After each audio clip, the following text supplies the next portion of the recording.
যত গৌর অনুরাগী কৃষ্ণ অনুরাগী ভক্তগণ ও আমার ভক্তিপতি মায়েদের চরণে জানাই আমার কোটি কোটি দণ্ডবত প্রণাম।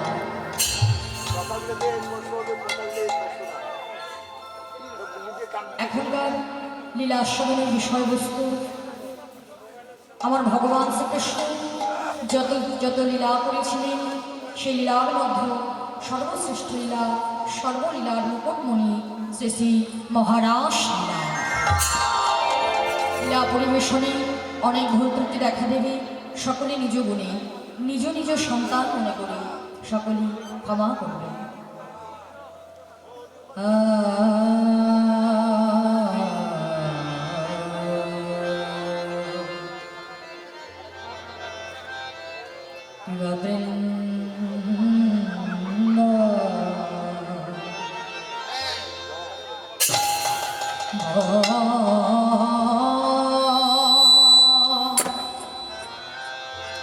বৃন্দাবন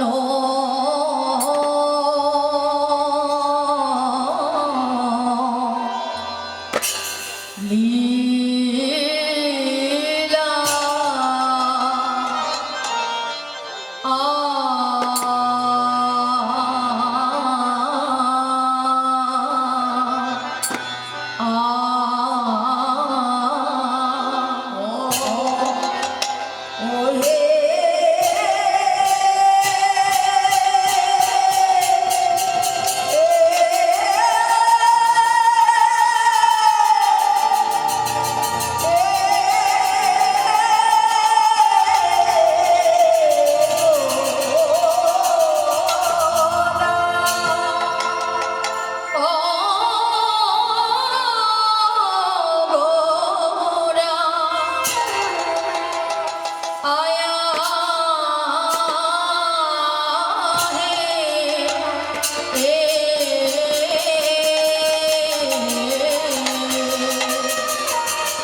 দেখো দেখো ঘোড়ার আমার যাই রে ঘোড়ার ভক্ত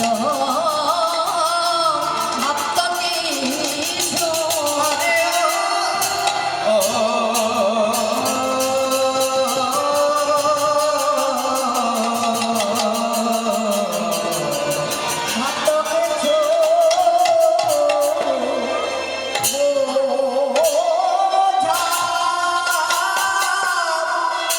যায়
যমুনার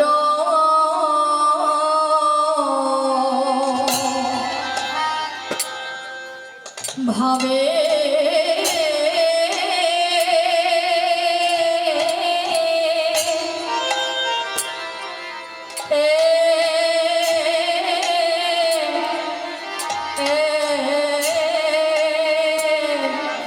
আমার গোরা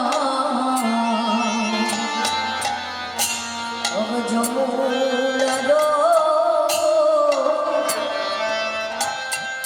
ভাবে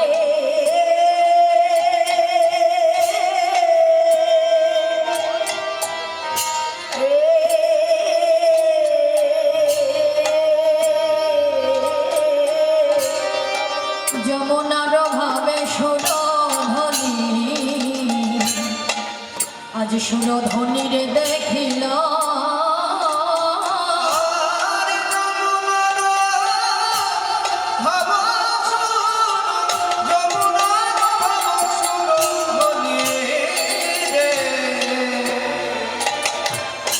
আজ ধনী রে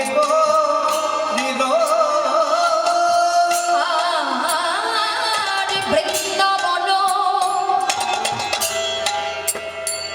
লীলা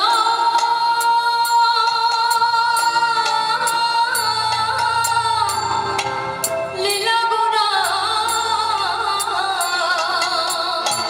সেই বৃন্দাবন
জানি তাই জয়গুরু আজ শ্রী চৈতন্য মহাপ্রভু পুরাণ লীলার কথা গৌর হরির স্মরণ হয়েছে।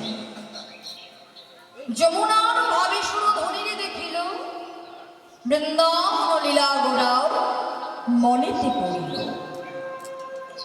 আজ সচিনন্দন গৌরাঙ্গ মহাপ্রভু বৃন্দাবনের ভাবে বিভাবিত হয়ে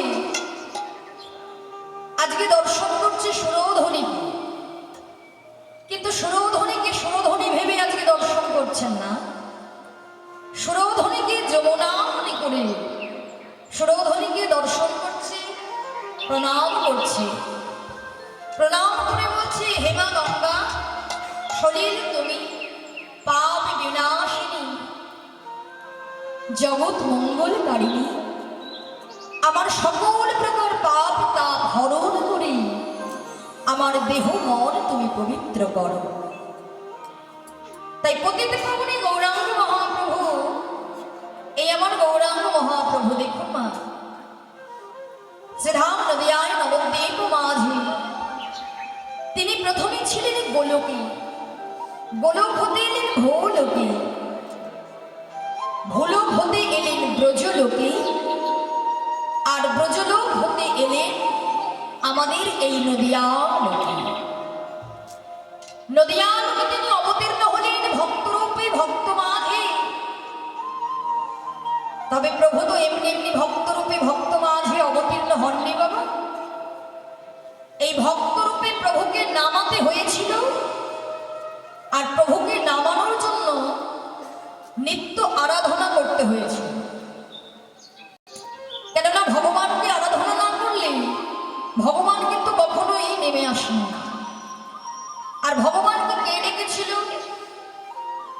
না, যে অপ্রাকৃত মহারাস লীলা, দেবাদেবী মহাদেবের নয়নে দর্শন হয়নি।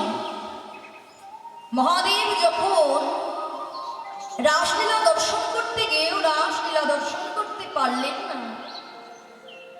গোবিন্দের কাছে বলেছিলেন, হে প্রভু, আজকে যে রাসলীলা আমার নয়নে দর্শন হলো না, আমি প্রতিজ্ঞা করলাম একদিন এই রাসলীলা আমি ব্রজ থেকে বের করে ব্রজের দাঁড়িয়ে দাঁড়িয়ে ঘরে ঘরে আমি বিতরণ করে দেব। তবে জানো তো প্রভু, আজকে তুমি যেমন আমায় দর্শন করতে দিলে না, ভোলানাথ বললেন, শোনো, যেদিন আমি এই রাসলীলা বিতরণ করব, এই রাসলীলা বিতরণের মধ্যে কেউ যোগ্য অযোগ্য বলে কেউ থাকবে না, কোনো পক্ষাপক্ষ থাকবে না, কোনো নিঃস্বীয় থাকবে না। তা ভোলানাথ কে জানে? শাস্ত্র বলছে ভোলানাথ হচ্ছে পরম বৈষ্ণব। শ্রীমদ্ ভাগবত গীতা আমাদেরকে বলছে, নিম্ন গণাং যথা গঙ্গা দেবানাং অচ্যুত যথা বৈষ্ণবানাং তথা শম্ভু পুরাণাং ইদং তথা। অর্থাৎ নদীদের মধ্যে শ্রেষ্ঠ যেমন গঙ্গা নদী, দেবতাদের মধ্যে শ্রেষ্ঠ যেমন ভগবান বিষ্ণু, তেমন ভাবে বৈষ্ণবদের মধ্যে শ্রেষ্ঠ হলে সেই দেবাদিদেব মহাদেব। তবে মহাদেব পরম বৈষ্ণব তা নয়, মহাদেব হলেন পরম ভক্ত। আর শাস্ত্র বলছে বাবা, যদি কোনো ভক্ত ভগবানকে ডাকার মতো ডেকে কিছু চাইতে পারে বা মনে মনে কোনো বাসনা করে ভক্ত, ভগবান কিন্তু ভক্তের মনোবাসনা পূরণ করাতে ভক্তের কাছে বাধ্য হয়ে থাকে। তাই সেই ভোলা আমাদের এই কলিযুগে শান্তিপুরে অদ্বৈত আচার্য প্রভুরূপে এসে আমাদের মতো প্রত্যেকটা জীবের দশা দর্শন করে ভগবানকে বলেছিলেন, হে প্রভু, তুমি বলো প্রভু, এরা তো সকলে তোমারই জীব, তবে এরা তোমারই জীব হয়েও এরা কেন এত অত্যাচারী, কেন এত পাপাচারী, এত সাধন শূন্য, এত ভজন শূন্য জীব? কিন্তু প্রভু, তুমি ছাড়া যে কলির জীব উদ্ধার হবে না, তুমি ছাড়া কলির জীব উদ্ধার হবে না। যদি কলির জীবকে উদ্ধার করাতে হয়, একমাত্র তোমাকেই নামতে হবে। এই বলে অদ্বৈত আচার্য প্রভু প্রত্যেক দিন গঙ্গার তীরে গিয়ে সেই এক গণ্ডুষ গঙ্গা জল আর একটা মাত্র তুলসী পাতা ভগবানের চরণে নিত্য নিবেদন করতেন। বাবা, ভগবানকে ডাকতে গেলে বেশি কিছুর দরকার হয় না। শাস্ত্র বলছে, তুলসী দলমাত্রেণ জলস্বাচিন কেন বা বিক্রীতে সমাত্মানাং ভক্তেভ্যো ভক্ত বাৎসল্যা। যদি কোনো ভক্ত এক গণ্ডুষ গঙ্গা জল আর একটা করে তুলসী পাতা প্রত্যেক দিন শ্রী গোবিন্দায় নিবেদন আমি বলি, যদি কোনো ভক্ত ভগবানের চরণে নিত্য নিবেদন করতে পারে, শাস্ত্র বলছে ভগবান সেই ভক্তির কাছে সম্পূর্ণভাবে বিক্রি হয়ে যায়। ভগবান সেই ভক্তের কাছে ঋণী হয়ে যায় যে সেই জন্মের মতো ভগবান সেই ভক্তের চরণের দাস হয়ে যায়। তাই অদ্বৈত আচার্য প্রভু দেখলে যে ভগবানকে নামানোর জন্য আমাকে এই আরাধনাই করতে হবে, তাই অদ্বৈত আচার্য প্রভু প্রত্যেক দিন ভগবানকে আরাধনা করতেন আর বলতেন, হে দয়াময়, তোমাকে কলিযুগে নামতে হবে, তবে ভগবান রূপে তুমি যেন এসো না, তুমি যেন ভক্ত রূপে নেমে এসো। ভক্তদের সঙ্গে তুমি মিশে দেখো, কেননা ভক্ত হয়ে যদি ভক্তদের সঙ্গে নাম সাজায়, ভক্তদের মনের ভাবটা তুমি বুঝতে পারবে না প্রভু। ভক্তদের মনের ভাব বুঝতেই চাইলে তোমায় ভক্ত হয়েই নামতে হবে।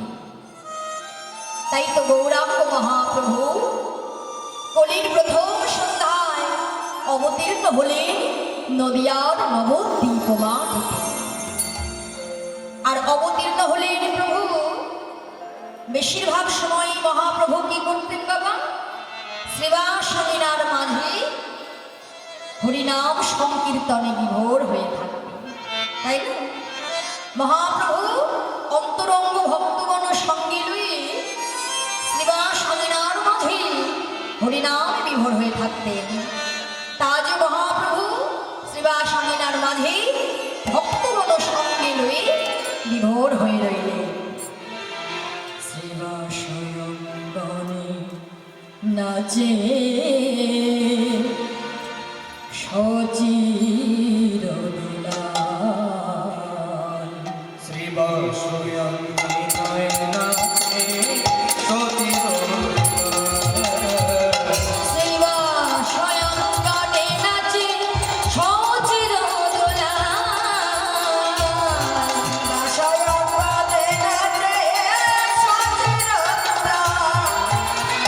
সঙ্গেতে নাচে আমার নিতাই দয়া। আরে সঙ্গেতে নাচে নিতাই দয়া। সঙ্গেতে নাচে আমার নিতাই দয়া। সঙ্গেতে নাচে নিতাই দয়া। শ্রীবাসয়ঙ্গনে নিতাই বল হরি বল হরি বল।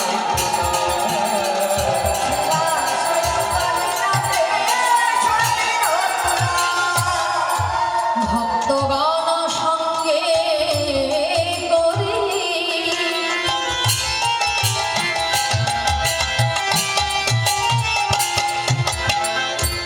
ভক্তগণ সঙ্গে করে নাচে আমার গৌর হরি। ভক্তগণ সঙ্গে করি নাচে আমার গৌর হরি। ভক্তগণ সঙ্গে করি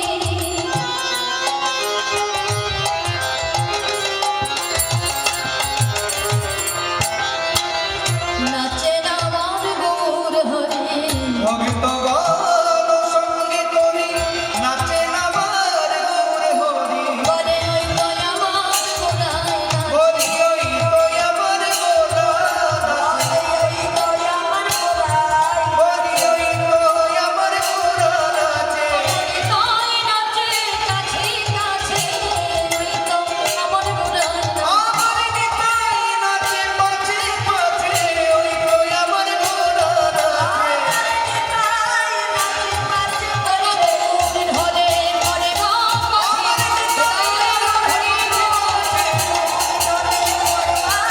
আমার নিতাই নাচে পাছে পাছে।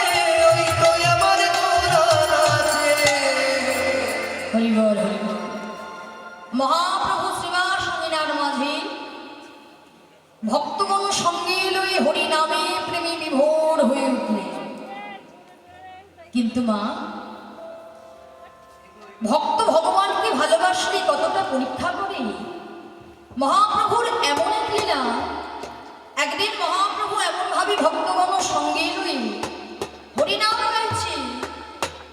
শ্রীবাস পণ্ডিত হরিনাম গাইছে, কিন্তু গাইতে গাইতে গাইতে গাইতে ভগবান গৌর হরির এমন লীলা, তার পাশের ঘরে হঠাৎ করে শ্রীবাস পণ্ডিতের স্ত্রী মালিনী চিৎকার করে কেঁদে উঠলেন। চিৎকার করে যখন সাবে সাবে বলে কেঁদে উঠলেন, শ্রীবাস পণ্ডিত গৌর হরিকে কিছু না জানিয়ে শীঘ্র করে ছুটতে ছুটতে গিয়ে দর্শন করছে যে শ্রীবাস পণ্ডিতের স্ত্রী মালিনী তাদের একমাত্র সন্তানকে কোলে লইয়ে বক্ষ মাঝে জড়ায় ধরে নিয়ে কাঁদছে। শ্রীবাস পণ্ডিত গিয়ে বলছে, মালিনী তুমি চিৎকার করছো কেন?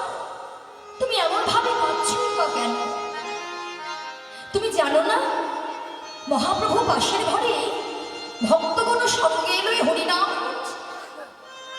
আর তুমি এমন ভাবে কাঁদছো, কি হয়েছে মালিনী? মালিনী বলছে, স্বামী, এই কিছুক্ষণ আগে আমাদের একমাত্র সন্তান,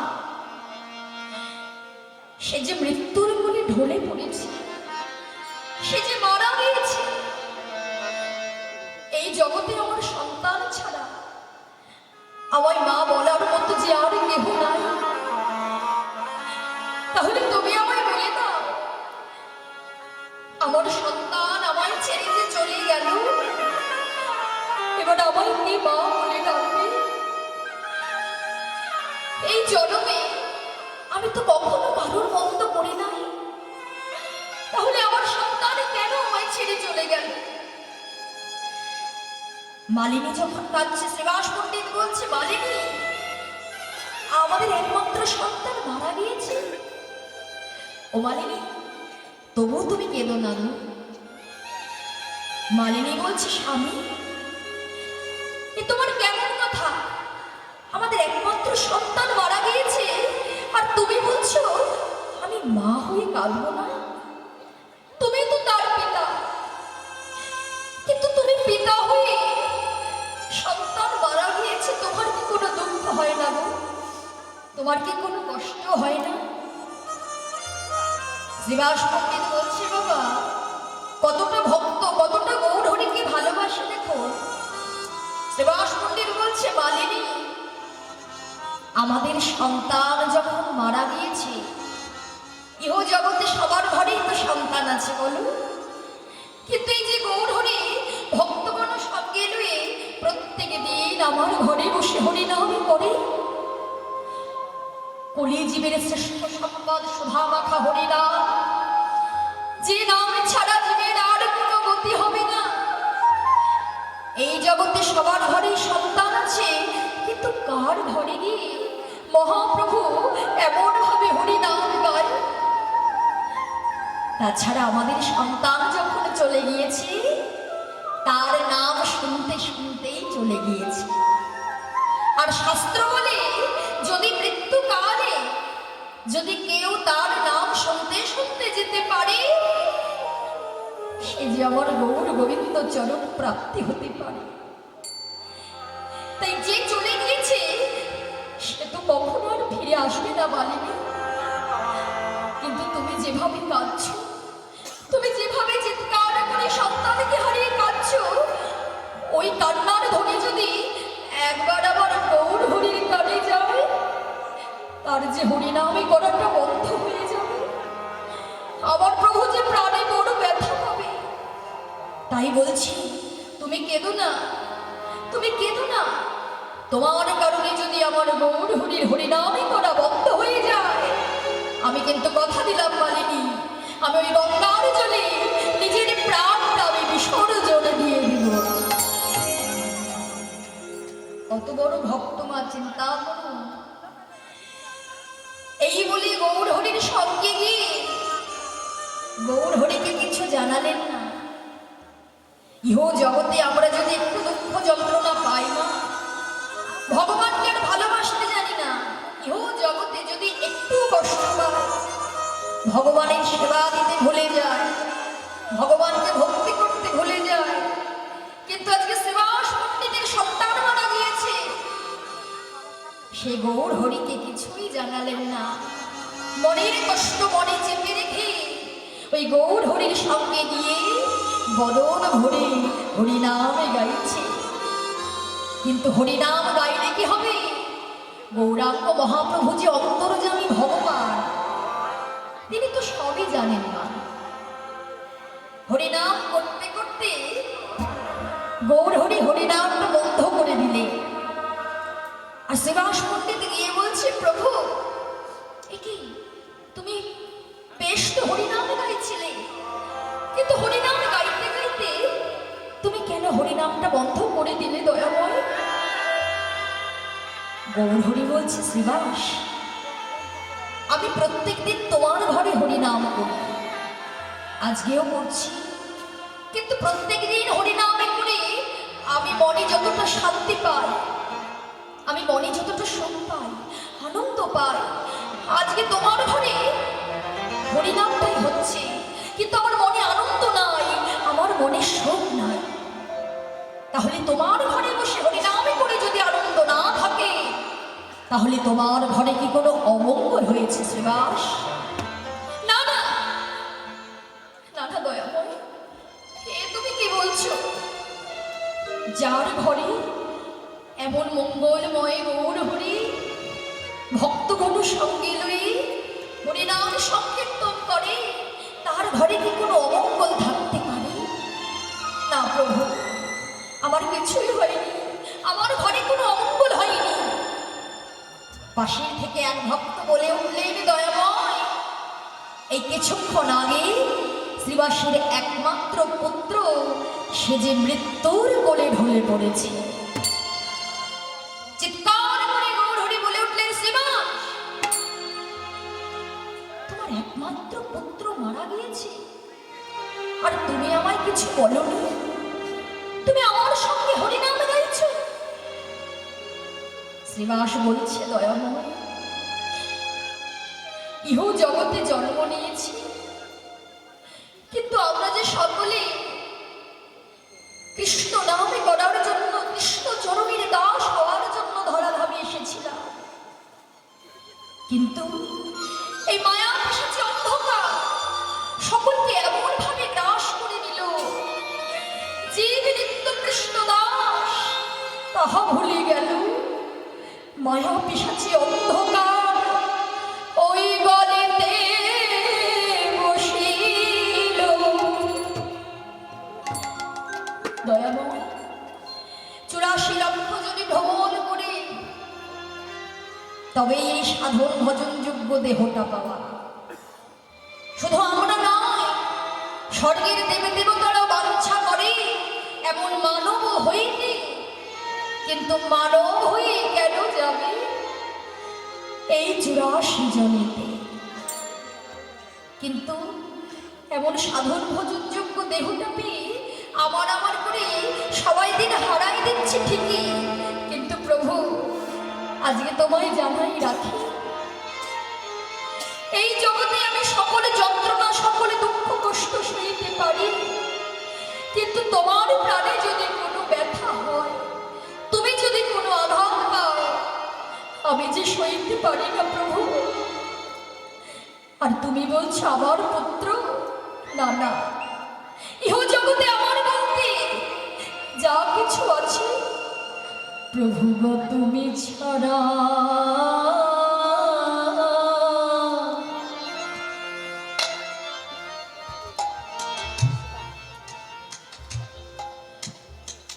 তুমি ছাড়া আর কে?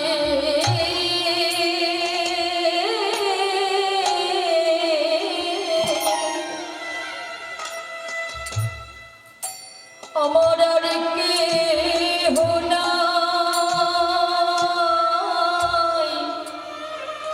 গো, গৌর হরি। তাই গৌর হরি বল, হরি বল, হরি বল।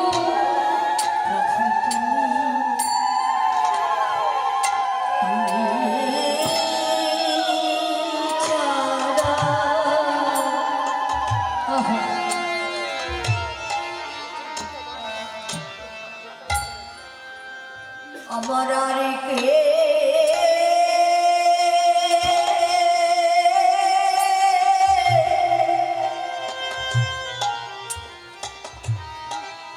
আমার আর কে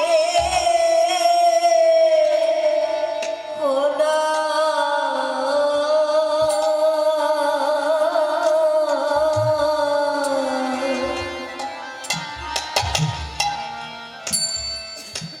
এই জগতে তুমি মাতা,